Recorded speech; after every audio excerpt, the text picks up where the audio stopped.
Тугандарым, ассаламу алейкум кыргызстандыктар. Биздин максат жакшылыкка чакыруу, жамандыктан кайтаруу.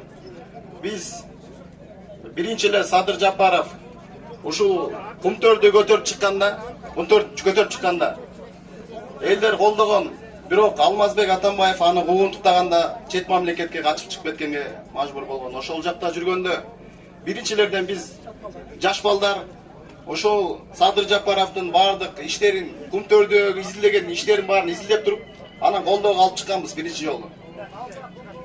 Ошол жерден Бекенчил деген партияны түзүп, жаштар ошол Садыр Жапаровду чакырып, ошону кийинчерээк башчы кылып алдык. Биз ошону туура тандаган экенбиз. Бүгүн кыргыздардын элдин баардыгы көз ачылды.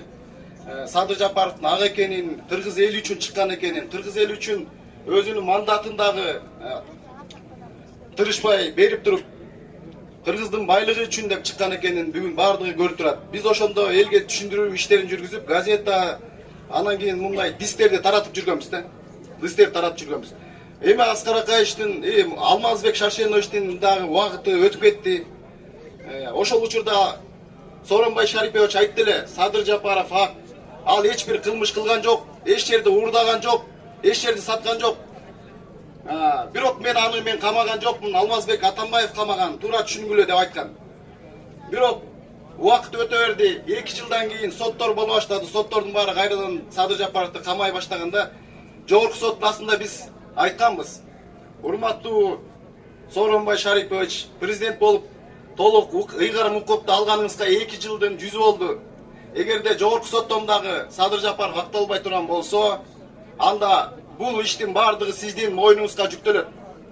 Алмазбек Атамбаевдин мойнунан толук түрдө алынып туруп, Сооронбай Шарипович сиздин мойнуңузга жүктөлүп калат.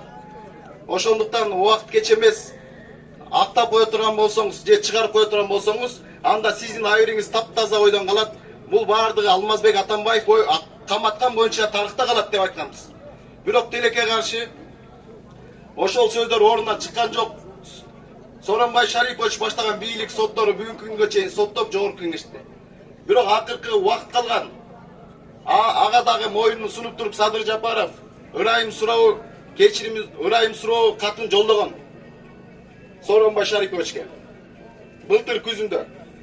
Бирок буга чейин эч кандай жооп бербестен улам артка жылдырып туруп ушуга келди. Мындан ары 2 гана жолу бар. Бири соттон прокуратура кайрадан берип жаңы жагдайлар ачылган боюнча акташ керек. Экинчиси Сооронбай Шарипович өзүнүн укугун колдонуп туруп ырайым бериш керек, помилование деп. Эгерде бүгүн дагы бербей созо бере турган болсо, күзгө чейин дагы созом дей турган болсо, анда жаңылышат. Кийинки чогулуштар элдер аргасыз түрдө, анда толук түрдө күнөө өзүңдө турбайбы деп, кызматыңды өткөрүп бер деген сөздү айта баштайт. Ар бир нерсенин өзүнүн учуру бар. Бая кыргыздар айтат, эсиң барда этегиңди жап деп. Артта убакыт калган жок. Бүгүнкү күндө урматтуу Сооронбай Шарипович, биз каалабайт элек, элдин баардыгы сизди шайлап алган, эми кайра кет деп айтышын каалабайт элек. Кет деп айтыштын аркасы чатак болот. Кет деп айтыштын аркасы чатак болот. Буга чейинки президенттерибиз элдин үнүн укпагандыгы себебинен ушундай чатактар болуп келген. Мындан ары урматтуу Сооронбай Шарипович, элдин үнүн угуңуз, адилеттүүлүктү орнотуңуз. Адилеттүүлүктү орнотуп туруп, тегереңиздеги ар кандай бир туура эмес берип аткан күздө шайлоону ушул өзүбүз эле өткөрүп коелу деп ар бир чатакты ойлонуп берип жаткан кеңештерди укпай туруп, адилеттүүлүктү орнотпосоңуз, баардык күнөө аларда эмес, сиздин мойнуңузда калат. Бүгүн кандай эле Аскар Акаев, Курманбек Бакиев, Алмаз Атамбаевдар мына тегерегиндеги кишилердин азабын тартып өз мойнунда жатат кормол. Ошолордун аркасында калып калышыңызды каалабайт элем. Элдин арасында болушуңузду каалайт элем. Адилеттүүлүктү орнотуңуз, жалпы адилеттүүлүктү орнотуңуз.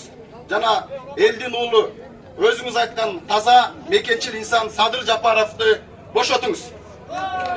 Садыр Жапаровка! Садыр Жапаровка! Урматтуу мекендештер, алыскы атактуу Чаткалдан келген жигитибиз бар. Ал кишинин аты Жусупбек, фамилиясы Кадырбеков. Даярданып турсун, balıkçıdan gelgen Kırbaşov